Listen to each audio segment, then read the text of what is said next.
Care eu spun că deci răspuns și vice versa. Ok, să vedem. La, ca asta, ok? Cum e prins fața?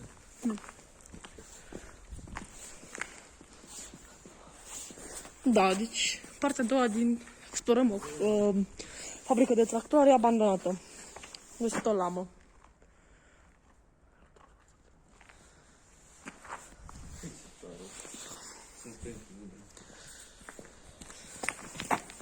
Adică gen aici e interzis, dar noi am uitat. Nu e neapărat Adică nu că ne interzis și de... nu e nici ilegal.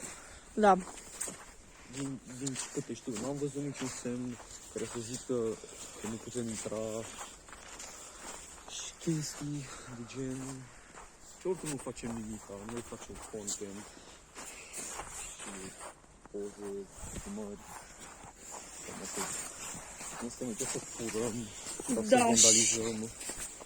Oricum asta ajunge pe YouTube și oricum oricine poate să uită la asta, știi? Și m-am fost chiar proști să vandalizăm, să stăm pe cameră. Că gen, eu un polițist poate să uită pe YouTube să ne găsesc canalul și zică, bă, ăștia ce fac? Auzi? Și să ne aresteze. Da. Tu poți să te pe la 6 fix doar? În jur de 6. Adică poți și 6 jumate, de exemplu. Ce acolo? Ce mai e încolo? Nu știu, hai să le luăm de dreapta. Să apucăm și autobuzul spre Noua. Apucăm autobuzul spre Noua. Nu vrei? Chiar vreau să mă prind numai pe aici, au fost seara întreagă. Numai pe aici? Da, trebuie să mergem și la Noua să facem o filmare. Chestii. Păi tu nu vrei acum, vrei Noua sau gen? Sau vrei să mai stăm pe aici? Nu să ștergem de aici. Asta zic. Venim altă zi. Altă zi, dar... Auzi? Mai poți săptămâna viitoare, de exemplu, marți, miercuri? Săptămâna asta. Dar săptămâna viitoare nu poți? Săptămâna asta, viitoare și cam mereu. În afară când am peste. Nu zic săptămâna viitoare, marți, să zic.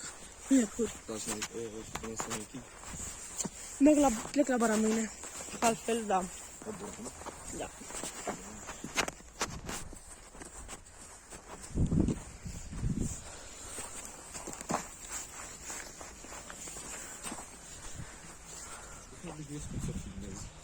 De ziua mea chiar vreau o cameră, dar poliția mi-a dat telefon.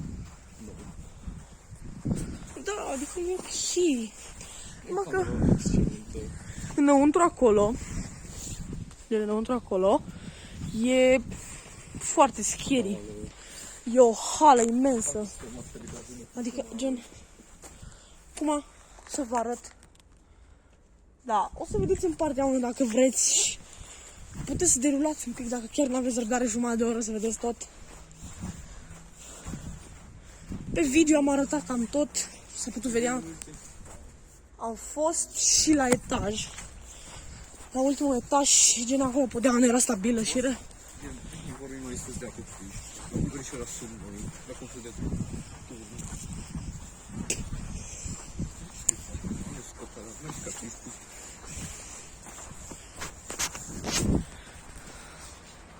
Adică da, acum ne îndreptăm spre oraș.